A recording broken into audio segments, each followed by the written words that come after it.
नेता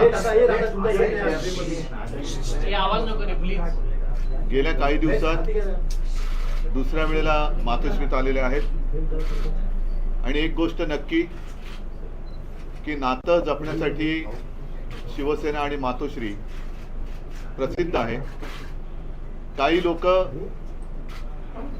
केवळ राजकारण करतात, पण आम्ही मात्र राजकारणाच्या पलीकडे जाऊन नातं जपत असतो.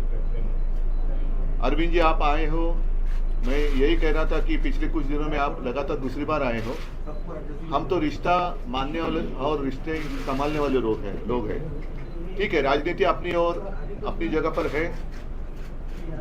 स्वाभाविक है, आने वाला वर्ष निवडणूक का, इलेक्शन का या चुनाव का वर्ष है. इस बार अगर ट्रेन छूट गई तो हमारे देश से प्रजातंत्र गायब हो जाएगा. और प्रजातंत्र को कायम बचाने के लिए मैं सिर्फ विपक्ष, ये शब्द जो है वो थोड़ा सा गोलमाल शब्द है. विपक्ष मतलब किसका विपक्ष, किसका विरोधी?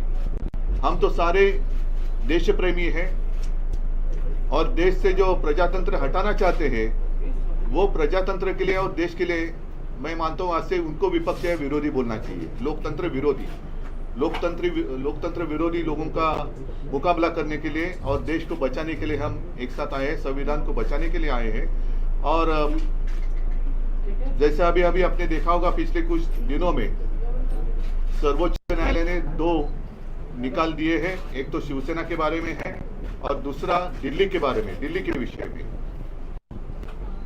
प्रजातंत्र में सबसे ज्यादा महत्व जो भी लोक प्रतिनिधि होते हैं उनका होना चाहिए. और आप मतलब अरविंद जी भी है और आप पार्टी भी है, सरकार भी दिल्ली की है.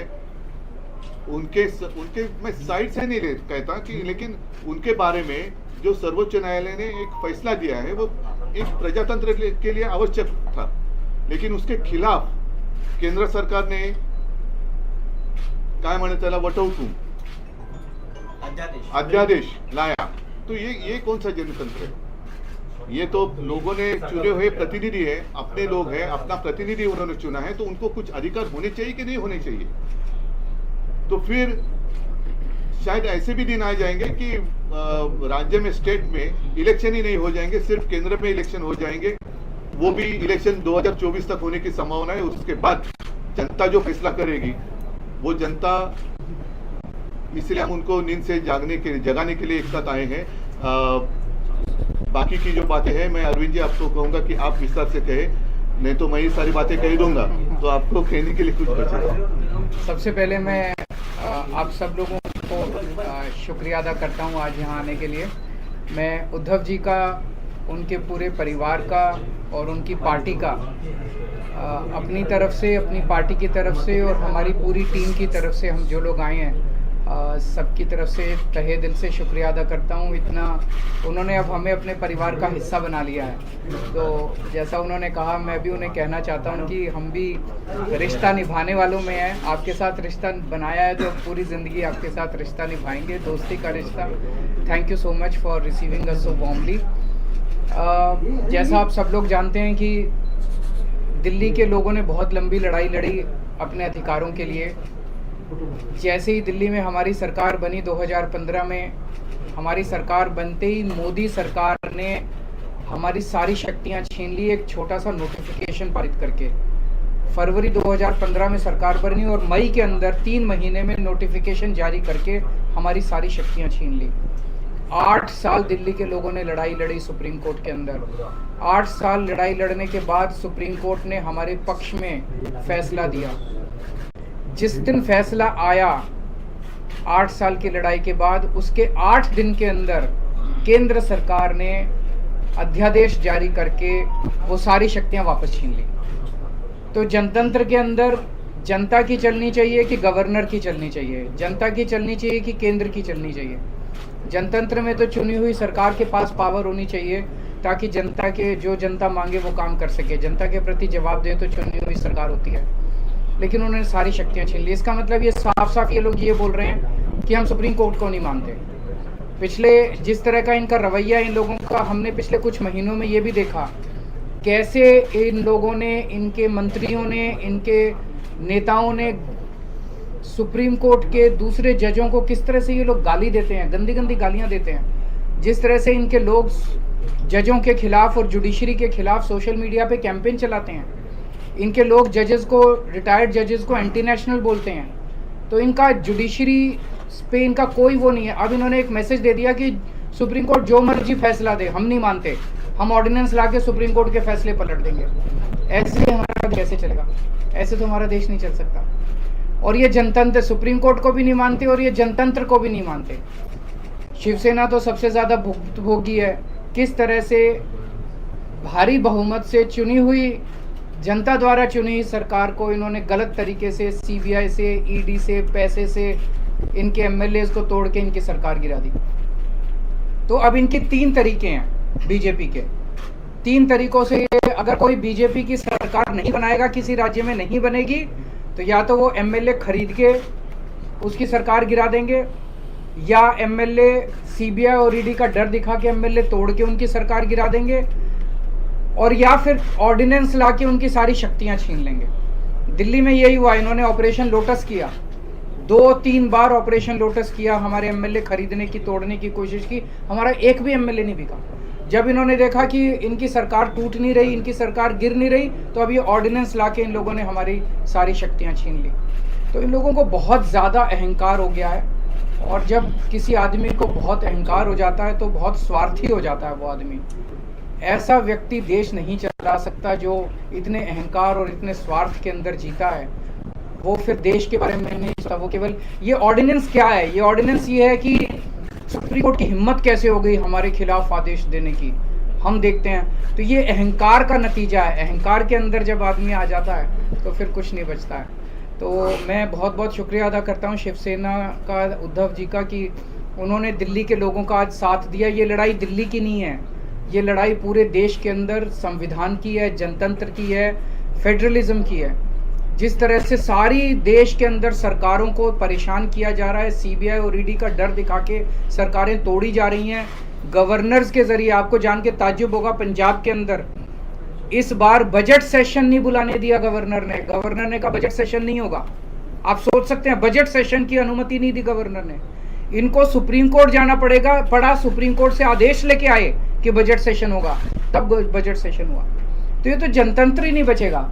फिर चुनाव क्यों कराते हो? फिर तो एक प्रधानमंत्री और 31 गवर्नर बैठ के अपना देश चला लें। फिर कोई मुख्यमंत्री की ज़रूरत नहीं, कोई कैबिनेट की ज़रूरत नहीं, कोई काउंसिल ऑफ मिनिस्टर्स की ज़रूरत नहीं। इसको हम सबको मिलकर लड़ना होगा। ये केवल दिल्ली की लड़ाई नहीं है। और शिवसेना ने हमें प्रॉमिस किया है कि जब ये संसद में बिल आएगा तो संसद में इसके खिलाफ दिल्ली वालों का समर्थन करेंगे। दिल्ली के लोगों की तरफ से मैं बहुत बहुत शुक्रिया अदा करता हूँ उद्धव जी का, शिवसेना का। और ये एक तरह से सेमीफाइनल होगा 2024 का। अगर 2000 राज्यसभा के अंदर ये बिल गिर जाता है तो 2024 के अंदर मोदी सरकार दोबारा नहीं आ रही है। मैं भगवान जी से बहुत धन्यवाद उद्धव जी का, उनके सारे एमपी लोकसभा और राज्यसभा के मेरे साथी भी रहे, अरविंद जी, संजय राव जी, और मेरी पार्टी के प्रधान अरविंद केजरीवाल जी, और उद्धव जी ने पहले भी हम मातोश्री में आए थे, और यहाँ के हमें घर जैसा माहौल मिलता है, तो उसके लिए मैं बहुत धन्यवाद करता हूँ, इतना मान सम्मान करते हैं। जैसा कि उद्धव जी ने और अरविंद जी ने बोला, लोकतंत्र खतरे में है और भारी खतरे में है।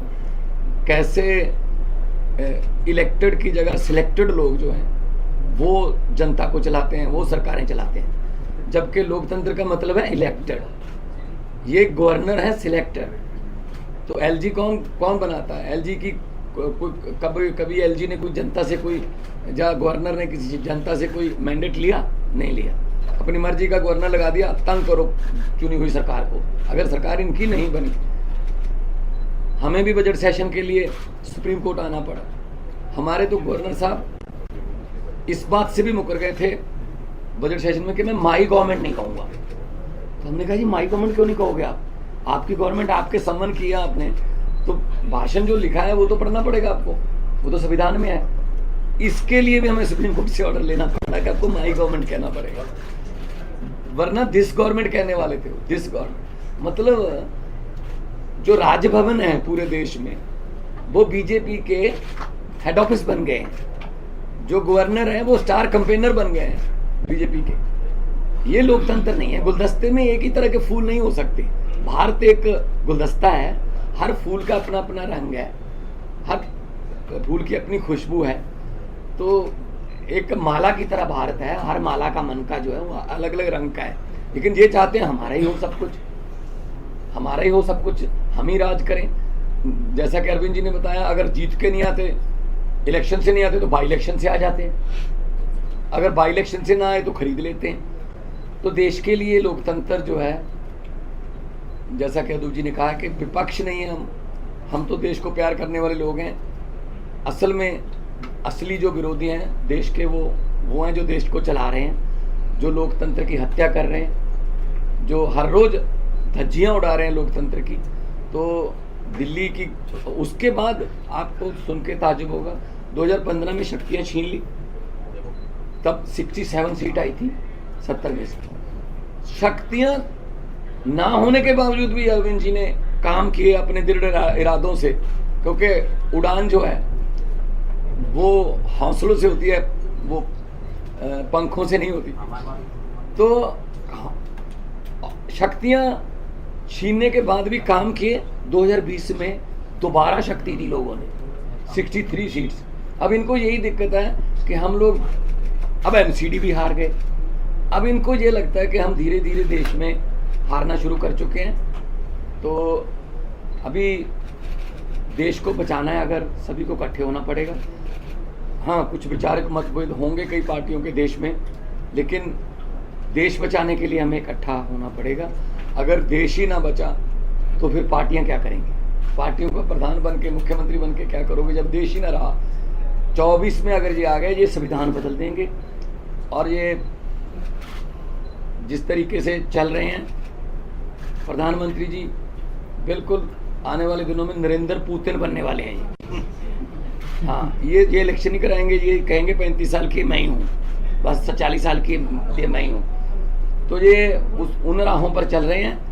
तो ये बहुत खतरनाक है। देश का लोकतंत्र जो है, देश के शहीदों ने अपना खून का कतरा कतरा, हमारे पुरखों ने कतरा कतरा खून का बहा के ये देश हमको लेके दिया था। ये किसी के बाप की जागीर नहीं है कि ये देश के मालिक बन के बैठ गए।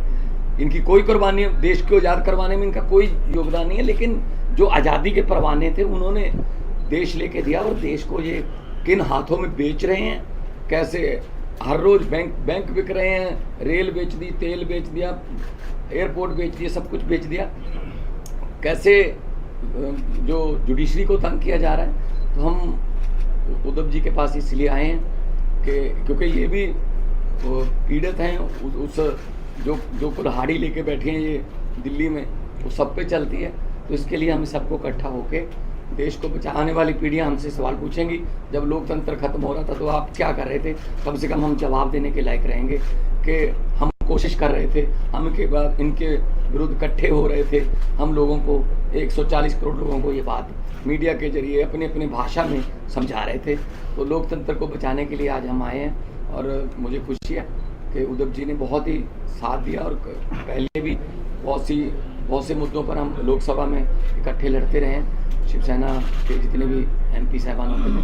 तो मैं इनका बहुत आभार भी व्यक्त करता हूं कि हमें मान सम्मान दिया, और इनको पंजाब आने का न्योता भी देता हूं। आइए दरबार साहब, आइए के वहाँ पे बहुत शांति सुकून वाली जगह, और हम लोग मिल के सब देश को, क्योंकि लंबे सफ़र को मीलों में मत बांटिए, कौम को कबीलों में मत बांटिए, एक बहता दरिया है मेरा भारत देश, इसको नदियों और झीलों में मत बांटिए।